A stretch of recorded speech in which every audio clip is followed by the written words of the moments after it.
Hello, and welcome to Recycled EV Content.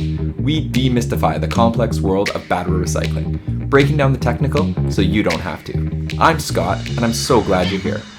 Before we jump right in today, I'd love it if you went ahead and subscribed to this channel, maybe give a thumbs up or a like to this video.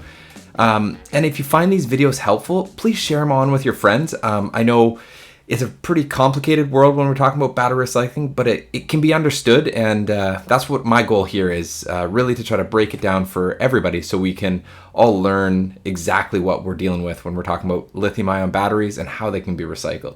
In today's video, I'd love to talk about the lithium-ion batteries and specifically what goes into them and the chemistries and the components that make up these batteries. So you may have heard lithium-ion batteries talked about before, and I'm going to try to break it down on a very basic level. There's lots of videos out there where you can really find the nitty-gritty on how these batteries actually work, but my goal is to really break it down simply so you can understand this in a nice short and quick video. So first things first, in a lithium-ion battery, we're going to keep it really simple, but you've got an anode, a cathode, and an electrolyte. Essentially, you've got the electron, they flow between the anode and the cathode through the electrolyte. But we don't want to get too far into the technical. So what we're going to focus on today is the most valuable aspect of the lithium-ion battery. That is the cathode. And in the cathode, there's some critical metals that are very valuable in today's market. We've got lithium, we've got nickel, we've got manganese, and cobalt. And all those minerals are very, very expensive. I think last I checked, we were sitting at around $75,000 per ton for lithium, and it just continues to grow. I don't know if you've noticed the markets in terms of the pricing of cathode materials, but it just continues to accelerate and it continues to climb. So those high value materials that are actually in the lithium-ion batteries, the really cool thing that we talked about in my first video there was that these materials can actually be recycled. And there's recyclers out there that are showing really promising results. Some of these recyclers are even able to claim over 99% recovery and purity of these critical metals, which to me is really exciting and really fascinating. So these lithium-ion batteries, they have all these critical materials in them, but depending on the actual mix of these materials changes what we call the energy density of the batteries. And the easiest way that I like to describe that is kind of your caffeine content, for argument's sake. It's like a caffeinated beverage. You've got some caffeinated beverages which are maybe not as intense, or they don't have as much jam, right? Like you got a Red Bull, you drink a Red Bull, it's like you're getting your caffeine right now. You have an espresso, it's got a lower milliliter content, but the caffeine level is still going to be the same as a regular cup of coffee. So that's the easiest way to understand these different chemistries of batteries have a different energy density. And for argument's sake, we'll just call it the caffeine content of these batteries. So we've got some of these batteries that are really, really strong and other ones that have a slower burn, so to speak, right? Where they can just drag out a little bit longer.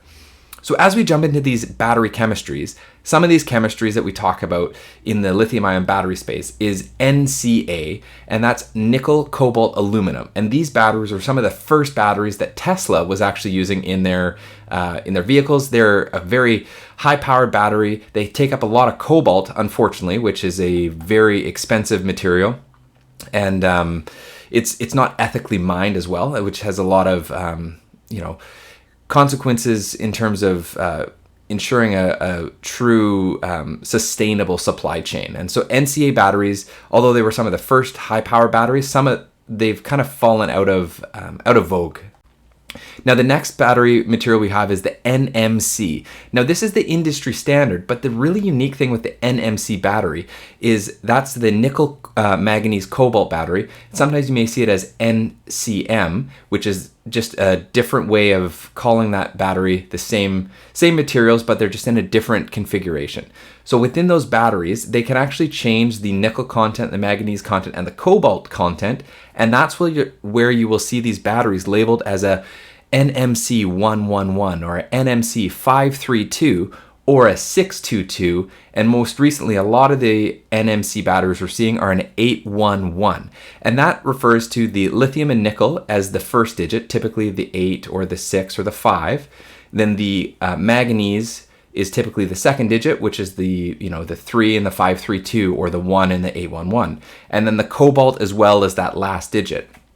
So that gives us an idea of the lithium, nickel, manganese, and cobalt breakdown in those particular batteries. Another interesting battery that we're starting to see a little bit more interest by these EV manufacturers is the 9-half-half, where they're using even less cobalt and less manganese, and they're using a lot more nickel. And these are a very high nickel battery. And the last battery that we are going to talk about today is the LFP battery. And now that's the lithium iron phosphate battery. And these ones strip out all the manganese, all the cobalt, and they don't use any of those materials in them. However, they use iron and iron phosphate. Now, these batteries provide good amount of range. They don't have nearly the range of the NMC battery or the power delivery. So we'll call that the caffeine content. So these batteries are great. However, there was an article, and I mentioned this in my last video, where the lithium iron phosphate batteries, they're not as economical to recycle. So in the recycling space, they're not favored because the cost to get the lithium out is prohibitive based on the iron phosphate not being very valuable. Now, the interesting thing with the lithium market price that's just exploded in the last year, and as we've all seen, it's just gone insane. With that lithium price increasing, we're now seeing recyclers starting to talk actually where the lithium iron phosphate batteries will actually be economical to recycle. So there's one last battery I want to talk about, and this is a newer battery that we're starting to see some manufacturers talk about, and this is the NCMA battery. And this is a newer chemistry where they also mix, essentially it's an NCA nickel cobalt aluminum battery mixed with an NMC.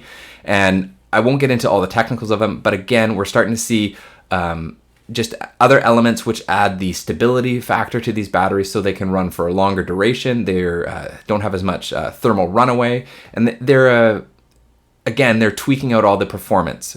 The only thing I'll say about when these battery manufacturers continue to change and evolve and really tweak the performance out of these batteries is it does leave the recyclers playing a little bit of a catch-up game. So that's where it's very key that these battery manufacturing companies actually work very closely with lithium-ion battery recyclers, because if they don't work closely with the recyclers are going to have to be always trying to figure out the next chemistry that they've got to recycle. And that's one thing I'll mention too when we talk about recycling the batteries. It's a lot easier to recycle a known element. When we know what materials going into these batteries, it's a lot easier for these recyclers to actually recycle that material because they have a known value going in, and they can have that same result coming on the output of their process.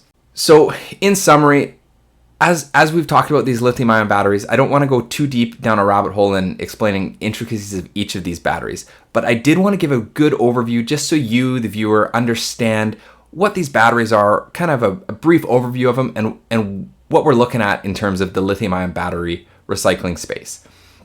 If you found this video helpful or you've learned something new, please, I would love it if you shared this video with a friend, maybe a colleague, family member, whoever. And please, I would really appreciate it if you hit that like button down below. Go ahead and subscribe to the channel, and then there's a bell that you can actually click on that bell. You'll get notified when I release a new video, and it would just really mean a lot to me. If you found this video helpful, please also consider supporting me through my Patreon page. Thank you so much for watching. Bye for now.